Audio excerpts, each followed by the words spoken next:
এর আগের ভিডিওটিতে আমরা দেখেছি এআই আমাদেরকে কিভাবে ডিজাইন জেনারেট করে দেয়। আমরা এখানে প্রম্পট দিয়েছি, আমরা এখানে ডেসক্রিপশনটি দিয়েছি এবং এআই আমাদেরকে এখানে অনেকগুলো ডিজাইন সাজেস্ট করেছে এবং সেখান থেকে আমরা একটি ডিজাইন সিলেক্ট করে ডিজাইনটিকে অল্প কিছু এডিট করে ফাইনালাইজ করেছি এবং ডাউনলোড করেছি। এখানে দেখছি start with AI generated image, অর্থাৎ আমরা এআই জেনারেটেড ইমেজ দিয়ে ডিজাইনটি শুরু করতে পারি। এর আগে আমরা এখান থেকে ডেসক্রিপশন দিয়ে প্রম্পট দিয়ে ডিজাইন তৈরি করে তারপর আমরা সেই ডিজাইনটি এডিট করেছি, কিন্তু এবার আমরা শুরু করব এআই জেনারেটেড ইমেজ দিয়ে ডিজাইনটি স্টার্ট করা। আমরা এখানে সার্চ করি ব্যাকওয়ার্ড ইমেজ।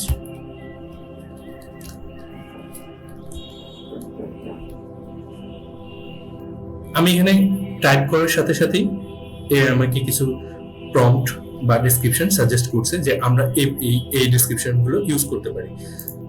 আপাতত আমরা এখানে স্টুডিও লাইটে, অর্থাৎ আমরা ব্যাকওয়ার্ড ইমেজটা স্টুডিও লাইটে তোলা হয়েছে এরকম একটা ডেসক্রিপশন আমি এআই কে বলছি।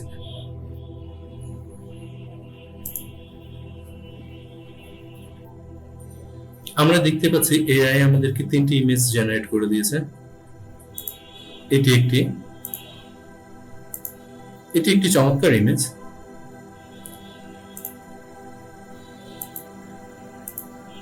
এটিও চমৎকার ডিজাইনের জন্য। আমরা এটিকে সিলেক্ট করি।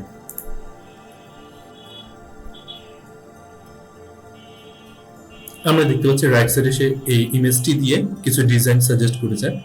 আমরা আগের ভিডিওতে জেনেছি আমরা সাইজ এখান থেকে সিলেক্ট করে দিতে পারবো। আমরা স্কোয়ার শেপে থাকবো। আমাদেরকে এখানে বেশ কিছু ডিজাইনের অপশন দিয়েছে। আমরা একটা ডিজাইন সিলেক্ট করলাম এবং কাস্টমাইজেশনে চলে গেলাম। আমাদের ইমেজটি এখানে প্লেস হয়ে গিয়েছে। এখানে আমরা একটি টাইটেল ইউজ করতে পারি। টাইটেলের জন্য আমরা টেক্সটে ক্লিক করব, আমাদের হেডিং এ ক্লিক করব। হেডিং আমাদের চলে আসলো। আমরা এখানে আবার টেক্সটে ক্লিক করব। সাবহেড আমরা একটি সাবহেড ইউজ করব। আমরা সাবহেডে ক্লিক করব। সাবহেড চলে এলো। আমরা আবার টেক্সটে ক্লিক করব। আমাদের যদি বডি কপির দরকার হয় আমরা তাহলে বডি কপিতে ক্লিক করলে বডি কপি চলে আসবে এবং আমরা নিচে দেখতে পাচ্ছি বেশ কিছু স্টাইল, টেক্সট স্টাইল। আমরা সেই স্টাইলগুলো ইউজ করতে পারবো। আমরা এখান থেকে এবার শুরু না করে আমরা এটাকে ক্লোজ করে দেব আমাদের এই হোম স্ক্রিনটাকে। এখান থেকে আমরা ইমেজ জেনারেটের জন্য ইউজ করব ভিজুয়াল টুলকিটটি। এখান থেকে আমরা ইমেজ জেনারেটে গিয়ে আমরা এখানে ডেসক্রিপশনের মাধ্যমে ইমেজ জেনারেট করতে পারবো। এখানে এর আগে আমরা জেনেছি যে এটা হচ্ছে টেমপ্লেটস আমার থাকছে হচ্ছে যে প্রিমেড কিছু টেমপ্লেটস, যে টেমপ্লেটসগুলো দিয়ে আমরা জাস্ট টেমপ্লেটগুলো সিলেক্ট করে ডিজাইন শুরু করে দিতে পারবো। এখানে অসংখ্য টেমপ্লেটস রয়েছে এবং প্রতিটি সবগুলো টেমপ্লেটসই ফ্রি। আমরা চাইলে এই টেমপ্লেটসগুলো সিলেক্ট করে এখান থেকে যে কোনো একটা টেমপ্লেটস নিয়ে সেই টেমপ্লেটসের উপর ডিজাইন করতে পারবো। কিন্তু আমরা দেখতে চাই এখন কিভাবে ইমেজ জেনারেট করা যায়। Backward image. যদি আমরা ফটো শুট করতে চাই সেই ক্ষেত্রে কি হয়? সেই ক্ষেত্রে আমরা লাইট ইউজ করি। কি টাইপের লাইট ইউজ করি? স্টুডিও লাইট ইউজ করি। আমরা এখানে দিচ্ছি স্টুডিও লাইট। আরো কিছু ডেসক্রিপশন তারা নিজে থেকেই সাজেস্ট করছে। আমরা এখান থেকেও সেই ডেসক্রিপশনগুলো চুজ করে নিতে পারি। এখান থেকে আপাতত আমরা এটাতেই স্টিক থাকছি। আমরা এখানে ডেসক্রিপশন লেখার পর ইন্টার ক্লিক করতে পারি, আদারওয়াইজ অ্যারোতে ক্লিক করব।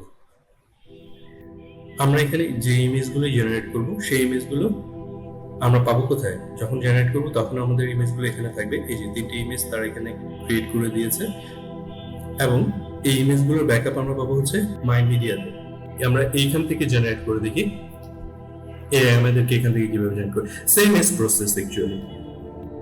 3D render of a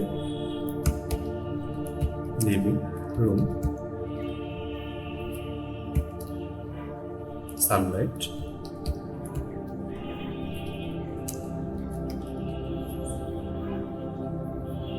যখনই আমরা এখানে ডেসক্রিপশন টাইপ করব, ডেসক্রিপশনের সাথে সাথে এআই আমাদেরকে কিছু ডেসক্রিপশন নিজে থেকেই সাজেস্ট করবে। আমরা সেখান থেকে চুজ করতে পারি অথবা আমরা আমাদের ডেসক্রিপশন অনুযায়ী ইমেজ জেনারেট করতে পারি। দেখি আমরা এটা দিয়ে, এই ডেসক্রিপশন দিয়ে এআই আমাদেরকে কি ইমেজ জেনারেট করছে। আমরা দেখতে পাচ্ছি এআই আমাদেরকে 3টি ইমেজ জেনারেট করে দিয়েছে। ইমেজটিকে বড় করে দেখার জন্য আমরা এখানে এই আইকনটিতে ক্লিক করব। আমি ডেসক্রিপশনে লিখেছিলাম লিভিং রুম, 3D রেন্ডার এবং সানলাইট। সে এই পুরো ইমেজটি 3D রেন্ডার করে দিয়েছে এবং সে এখানে সানলাইট এড করে দিয়েছে। পরের ইমেজটিকে আমরা একটু বড় করে দেখি। এটিও খুব সুন্দর একটি ইমেজ। পরের ইমেজটিও দেখি, এটিও খুব সুন্দর একটি ইমেজ। এখানে সানলাইটের সাথে লেন্স ফ্লায়ার একটা, এই যে এখানে আমরা দেখতে পাচ্ছি এই ফ্লায়ারটা এআই জেনারেট করে ক্রিয়েট করে দিয়েছে। আমরা এখান থেকে এই যে 3টি ইমেজ আমরা জেনারেট করেছি, আমরা এখানে যতবার ইমেজ জেনারেট করব, আমরা যদি এই ইমেজগুলোকে ডিসক্রিয়েট করে না দিই, মানে মুছে যদি না ফেলি, তাহলে এই সবগুলো ইমেজ আমাদের মাই ডিভাইস, মানে আমাদের ইমেজগুলো যেখানে স্টোর হয় সেখানে স্টোর হয়ে থাকবে। তো আমরা সেক্ষেত্রে একটু খেয়াল রাখবো যে আমাদের যে আননেসেসারি ইমেজগুলো রয়েছে সেগুলো আমরা যেন ডিসক্রিয়েট করে দিই, অর্থাৎ এগুলো মুছে ফেলি। আমার মনে হয় যে আর্কিটেক্ট ডিজাইনারদের জন্য বা আর্কিটেক্ট ফার্মের জন্য তারা যদি কোনো ডিজাইন করতে চায়, তাদের জন্য এই ইমেজটি, এখান থেকে যে কোনো একটি ইমেজ নিয়ে তারা ডিজাইন শুরু করে দিতে পারে। আমাকে ডিজাইনটি করতে হচ্ছে না, আমি শুধু ইমেজটি আমাদের ক্যানভাসে নিয়েছি, এআই কোপাইলট আমাকে ডিজাইনটি সাজেস্ট করছে। এরকম আমরা চাইলে এআই কোপাইলট থেকে ডিজাইন সিলেক্ট করে আমরা সেটির উপর কাজ করতে পারি, আদারওয়াইজ আমরা কাস্টমাইজ নিজে থেকেই করতে পারি। দেখতে পাচ্ছি যে টেক্সটটি আমি যখনই মুভ করছি, টেক্সটটি মিডিল গ্রিডের সাথে অটোমেটিকলি স্ন্যাপ করছে, অর্থাৎ সে ম্যাগনেটিকলি এটা মিডিলে অ্যালাইন হয়ে যাচ্ছে।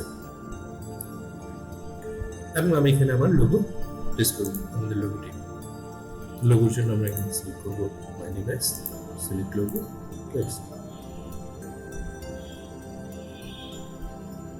লোগোটি আগে থেকে ছিল, একটি আমরা ডিলিট করে দেব, প্লেস করব।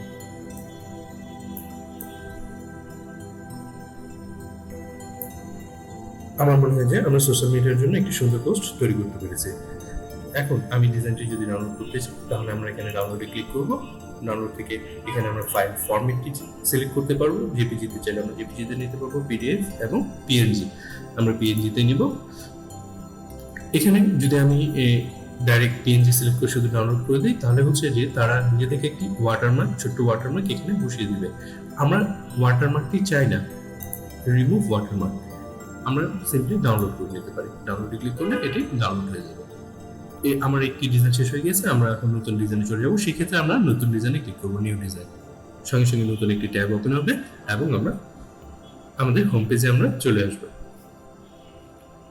পুনরায় যদি আমরা আমাদের ডিজাইনটি দেখতে চাই, এখানে আমরা দেখতে পাবো মাই ডিজাইন। মাই ডিজাইনে ক্লিক করলে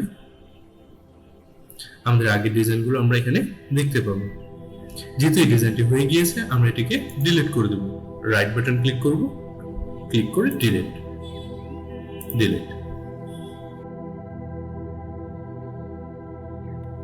মাই মিডিয়াতে থাকছে হচ্ছে আমাদের এআই জেনারেটেড ইমেজগুলো। এখান থেকে একটি ইমেজটি আমরা সিলেক্ট করি।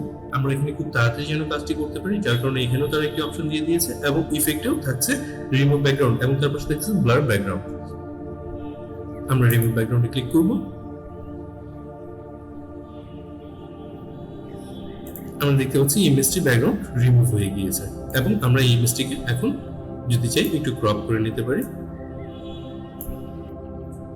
এভাবে আমরা ইমেজের ব্যাকগ্রাউন্ড রিমুভ করতে পারবো। তো আমরা দেখলাম যে কিভাবে খুব সহজেই আমরা ব্যাকগ্রাউন্ড রিমুভ করতে পারি ইমেজ থেকে। আমরা চাইলে আমাদের নিজস্ব ইমেজও এখানে ইনপুট করে সেই ইমেজের ব্যাকগ্রাউন্ড রিমুভ করতে পারি। এরপরে থাকছে হচ্ছে যে এখানকার যে স্টক ইমেজগুলো থাকছে, সেই স্টক ইমেজগুলো ইউজ করেও আমরা ডিজাইন করতে পারি। গ্রাফিক্স, বিভিন্ন গ্রাফিক্স এলিমেন্ট থাকছে, এই এলিমেন্টগুলো ইউজ করেও আমরা ডিজাইন করতে পারি। এখানে প্রচুর এলিমেন্টস আছে, প্রচুর ইমেজ আছে, স্টক ফুটেজ আছে, আইকন আছে, ইলাস্ট্রেশন আছে, শেপ আছে এবং ভিডিও থাকছে। আমরা এখানে যে ডিজাইন করতে চাই সেই ডিজাইন অনুযায়ী তারা ভিডিও রিকমেন্ডও করে থাকে। তো ওভারঅল আমরা পুরোপুরি আমাদের ডিজাইন একটা স্টার্ট করার জন্য আমার মনে হয় যে আমরা জেনে গিয়েছি যে আমাদেরকে এখানে কিভাবে ডিজাইন করতে হবে এবং আমরা এআই সহযোগিতা কিভাবে পেতে পারি, এআই আমাকে কিভাবে হেল্প করতে পারে।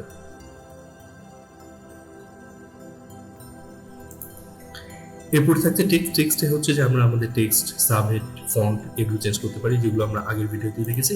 এখানে যেটা ছিল যে ব্র্যান্ড কিট, আমরা এখানে ব্র্যান্ড কিট ইউজ করতে পারি। ব্র্যান্ড কিটটা হচ্ছে কি আমার লোগোর কালার স্কিম কি থাকবে, আমার ফন্ট কি থাকবে, আমার হেডিং এ ফন্ট কি থাকবে, আমার সাবহেডে ফন্ট কি থাকবে, আমার বডি কপিতে ফন্ট কি থাকবে, এগুলো আমরা আগে থেকে ঠিক করে রাখতে পারি এই ক্রিয়েট এ ব্র্যান্ড কিট দিয়ে। আদারওয়াইজ আমাদের এখানে অলরেডি কিছু ব্র্যান্ড কিট ক্রিয়েট করাই রয়েছে, যেগুলো আমরা ইউজ করে ডিজাইন করতে পারি। আমরা নিজেদের ব্র্যান্ড কিট ক্রিয়েটের জন্য আমরা এখানে ক্লিক করব, ক্রিয়েট ব্র্যান্ড কিট। আমাদের হেডলাইনের জন্য আমরা ফন্ট চুজ করব, আমি এটি চুজ করছি। তারপর নেক্সট, তারপর আমার সাবহেডের জন্য একটি ফন্ট চুজ করতে হবে। আমি সাবহেডের জন্য ফন্ট রাখছি এটি। নেক্সট, আমি বডি কপির জন্য এটি সিলেক্ট করছি, গো টু কালার। এখানে হচ্ছে আমার কালার, আমার ব্র্যান্ড কালার কি সেটি আমরা এখান থেকে সিলেক্ট করতে পারবো।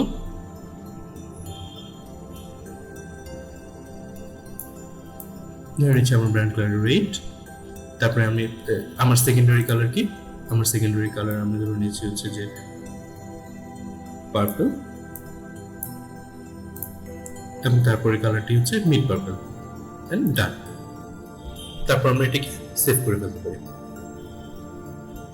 মাই ব্র্যান্ড নামে আমাদের এখানে অলরেডি একটি ব্র্যান্ড কিট তৈরি হয়ে যাবে।